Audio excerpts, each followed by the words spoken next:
Hi friends, welcome to our channel. ఈరోజు మీకోసం అయితే మన ఆంధ్రప్రదేశ్ నుంచి మంచి అప్డేట్ తీసుకొచ్చాను. అదేంటంటే గ్రామ వార్డు సచివాలయ పరిధిలో ఉద్యోగాలు అయితే నోటిఫికేషన్ విడుదలైంది.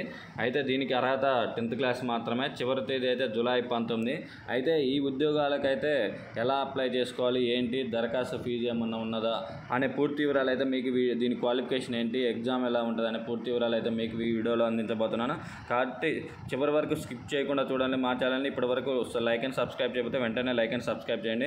మనం చూసుకున్నట్టయితే ఈ నోటిఫికేషన్ అయితే గ్రామ వార్డు సచివాలయాల్లో అయితే 10వ తరగతి అర్హతతో అయితే అంగన్వాడీ కార్యకర్త, మినీ అంగన్వాడీ కార్యకర్త, హెల్పర్ పోస్టులకు అయితే భర్తీ చేయనున్నారు. దాదాపు 87 పోస్టులు భర్తీ చేస్తున్నారు. ఇందులో 11 అంగన్వాడీ కార్యకర్తలు ప్లస్ 18 మినీ అంగన్వాడీ కార్యకర్తలు, 58 హెల్పర్ పోస్టులు అయితే ఉన్నాయి. అయితే దీనికి వచ్చేసి అయితే మనం చూసుకున్నట్టయితే జూలై 4 నుంచి జూలై 4 నుంచి 19 వరకు అయితే అప్లై చేసుకోవచ్చు. దీనికైతే ఈ నోటిఫికేషన్ సంబంధించి అయితే అసలు ఎలా అప్లై చేయాలి అంటే మొత్తం ఉద్యోగాల సంఖ్య అయితే 87 ఉన్నది. కాబట్టి దీనిలో భాగంగా అర్హత అయితే 10th క్లాసు. ఈ నోటిఫికేషన్ అయితే చిత్తూరు జిల్లాలో అయితే ఉన్నది. కాబట్టి అప్లై చేయడానికి ప్రారంభం తేదీ 4వ తారీఖు, చివరి తేదీ 19 ఉన్నది. అయితే దీనికి దాదాపు 21 సంవత్సరాల వయసు ఉండాలి, కనీస వయసు, ప్లస్ 35 సంవత్సరాలకి తక్కువ ఉండాలి. దీనిలో భాగంగా అయితే ఎస్సీ ఎస్టీ అభ్యర్థులకి అయితే ఈ పోస్టులు ఉన్న ప్రాంతంలో 21 సంవత్సరాలు కలిగిన అభ్యర్థులు, లేకపోయినట్లయితే 18 సంవత్సరాలు నిండిన వారు కూడా తీసుకోవడం జరుగుతుంది.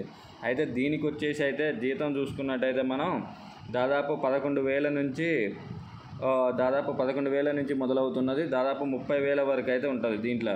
అయితే దీనికైతే ఇంటర్వ్యూ మరియు మెరిట్ ఆధారంగానే ఎంపిక చేస్తారు. 10వ తరగతిలో వచ్చిన మార్క్స్ బట్టి ఇంటర్వ్యూ బట్టే ఉంటుంది. దీనికి ఎలాంటి ఎగ్జామ్ అయితే లేదు. అయితే ఎగ్జామ్ లేదు కాబట్టి ఇంటర్వ్యూలో చూపెట్టిన మార్క్స్ బట్టే ఇంటర్వ్యూ చూపెట్టిన ప్రతిభను బట్టి 10th క్లాస్ మార్క్స్ బట్టే ఉంటుంది. ఈ పోస్టులకు అయితే అప్లై చేయడం అప్లికేషన్ ఫీజు కూడా లేదు, ఎలాంటి ఫీజు కూడా లేదు.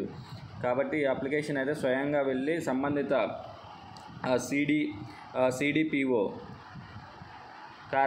సిడిపిఓ కార్యాలయంలో అయితే అప్లికేషన్ అందజేయాలి.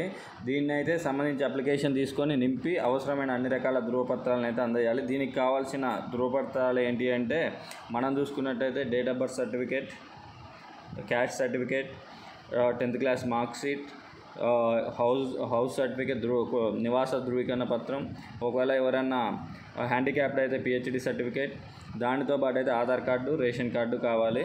దీనికైతే ఈ నోటిఫికేషన్ అయితే త్వరగా అయిపోతుంది. కాబట్టి మీరు వెంటనే చిత్తూరు జిల్లాలో ఉన్నట్టయితే మీరు వెంటనే వెళ్ళి ఈ నోటిఫికేషన్ అయితే వెంటనే అప్లై చేసుకోవాల్సిందిగా కోరుకుంటూ, ఇలాంటి తాజా అప్డేట్స్ కోసం అయితే మా ఛానల్ని వెంటనే లైక్ అండ్ సబ్స్క్రైబ్ చేయండి. ఇంకా లేటెస్ట్ అప్డేట్స్ కోసం మీరు మా ఛానల్ని అయితే వెంటనే అప్డేట్ చూస్తూ ఉండండి. Thank you for watching our channel.